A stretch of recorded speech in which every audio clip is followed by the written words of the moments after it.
மரவள்ளி கிழங்கு பொதுவா எல்லாரும் அப்படியே வேக வச்சு சாப்பிடுவோம். அது இல்லாம பொரியல், பாகிலிட்ட மரவள்ளி கிழங்கு எப்படி செய்யறதுங்கிறத இந்த பதிவுல பார்க்கலாம்.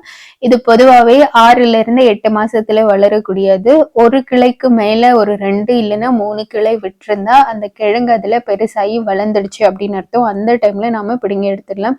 இதுல பாத்தீங்கன்னா இவ்வளோ கிழங்கு இருக்கு. அதுக்கு முன்னாடி கொஞ்சம் தண்ணி ஊத்திட்டு கொஞ்சம் கொஞ்சமா பிடுங்கி எடுத்தோம் அப்படின்னா உடையாம நம்மளுக்கு கிடைச்சிடும்.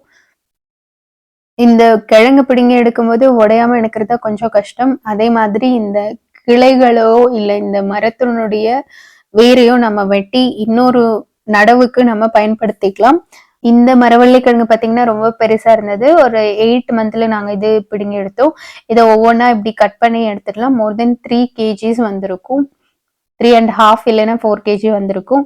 பிடுங்கி எடுத்ததுக்கு அப்புறமா நீங்க தண்ணியில போட்டு வச்சுட்டு அதுக்கப்புறமா யூஸ் பண்ணலாம். இதை வெட்டிட்டு அடுத்த நடவுக்கு நாம பயன்படுத்திக்கலாம். இந்த குச்சிய கழுவுறதுக்கு முன்னாடி கொஞ்ச நேரம் தண்ணியில போட்டு வச்சிடலாம். மண்பானையில தண்ணி வச்சுட்டு அதுல போட்டு ஒரு 3 days இல்லைன்னா 4 days வரைக்கும் கூட போட்டு வச்சுட்டு அதுக்கப்புறமா நீங்க வேக வச்சு சாப்பிடலாம். ஃப்ரிட்ஜ் இல்லாத டைம்ல இப்படிதான் வச்சு சாப்பிட்டுட்டு வந்தாங்க.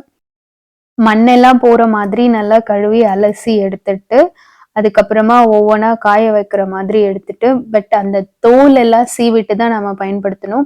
அடுப்பு பத்த வச்சிடலாம். விறகடுப்புல தான் இன்னைக்கு நம்ம சமைக்க போறோம்.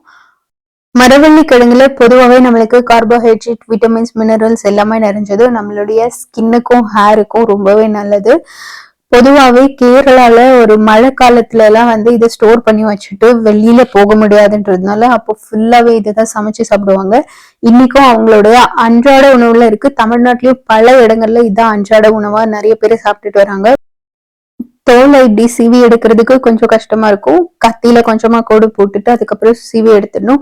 இந்த தோலை நாம மாட்டுக்கு வைக்க கூடாது. மாட்டுக்கு வச்சா அது செத்து போயிடும் அப்படின்னு சொல்லுவாங்க. அதனால தோல் எல்லாம் மொத்தமா சீவி எடுத்துட்டு அதை தூரமா தூக்கி குப்பையில தான் போடணும். மற்ற தோலெல்லாம் நம்ம மாட்டுக்கு வைப்போம். ஆனா இந்த தோலை கண்டிப்பா வைக்கவே கூடாது.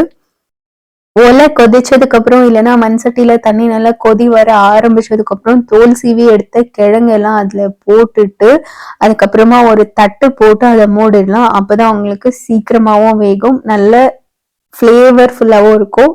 மரவள்ளி கிழங்கு நாம பச்சையாவே எடுத்து அரைச்சு நம்மளுடைய ஃபேஸுக்கும் தலைக்கும் கூட அப்ளை பண்ணலாம். அப்ளை பண்ணிட்டு ஒரு 1 hour கழிச்சு நம்ம குளிக்கலாம். அப்ப முடி வளர்ச்சியும் அதிகரிக்கும், ஸ்கின் க்ளோவும் நல்லா இருக்கும். கிழங்கு வெந்துடுச்சுன்னு நினைக்கிறேன். வெந்துடுச்சான்னு பார்த்துட்டு அதுக்கப்புறம் எடுத்துடணும். மண் சட்டியில வச்சாலே எப்பவுமே அந்த ஃபிளேவர் நல்லா இருக்கும். உங்களுக்கு ரொம்ப நேரத்துக்கு அந்த சூடு போகாமல் அப்படியே இருக்கும். வேக வச்ச கிழங்கு நம்ம அப்படியே சாப்பிடலாம். அதுவே ரொம்ப டேஸ்டா தான் இருக்கும். ஆனா அதோட ஃபிளேவர் எல்லாம் சேர்த்து பொரியல் மாதிரி பண்ணி சாப்பிட்டோம்னா இன்னும் நல்லா இருக்கும். அதை ரைஸ் கூடவும் நீங்க சேர்த்து சாப்பிடலாம். அதை எப்படி பண்றதுன்னு பார்க்கலாம். சட்டியில எண்ணெய் ஊத்திட்டு அது கொஞ்சம் காஞ்சதுக்கு அப்புறமா கடுகு போட்டுட்டு அது வெடிச்சதுக்கு அப்புறமா கருவேப்பிலை சேர்க்கறது ரொம்பவே அவசியம். அது ஃப்ளேவரை நல்லா என்ஹான்ஸ் பண்ணி கொடுக்கும். உங்களுடைய ஸ்கின் அண்ட் ஹேருக்கு ரொம்பவே நல்லது. அதை சாப்பிட்றது அதை விட முக்கியம். அப்புறம் வெங்காயம் போட்டுட்டு வெங்காயம் கொஞ்சமா வதங்கினதுக்கு அப்புறமா தக்காளியும் ஆட் பண்ணிக்கோங்க. தக்காளி போட்டுட்டு அது வதங்குறதுக்காக 2 முறை கலக்கி விட்டுட்டு ஒரு 5 minutes போல ஒரு பிளேட் போட்டு மூடி வச்சுடுங்க.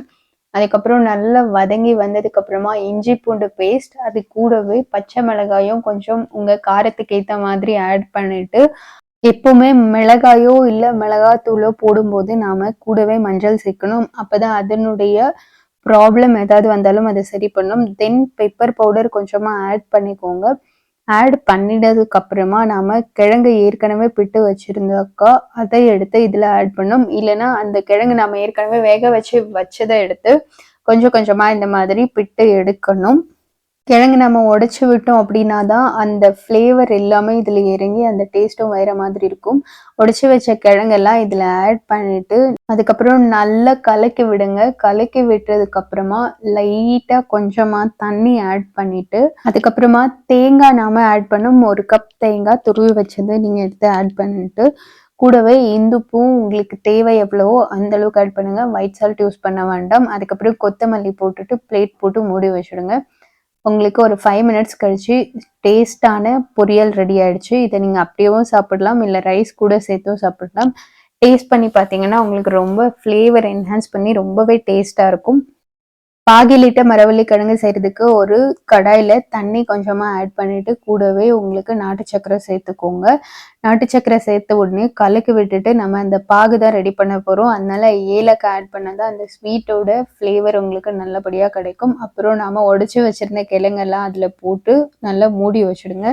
மூடி வச்சு கொஞ்சம் நேரத்துக்கு அப்புறம் பார்த்தீங்கன்னா உங்களுக்கு அந்த கிழங்கும் பாகும் சேர்த்து வெந்து கொதிச்சு அந்த ஃப்ளேவர் நல்லபடியாக உங்களுக்கு தெரியும்.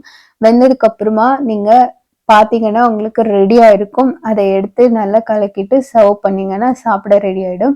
இது சாப்பிட அவ்வளோ டேஸ்ட்டாக இருக்கும். பொதுவாகவே அந்த கரும்பு ஆலைகளில் இதை செய்வாங்க அப்படின்னு சொல்லுவாங்க பழைய காலத்தில். இப்போ நம்ம வீட்டில் செஞ்சு சாப்பிட்டாலும் அவ்வளோ டேஸ்ட்டாக இருக்கும். ட்ரை பண்ணி பாருங்கள். Follows for more videos. Thank you.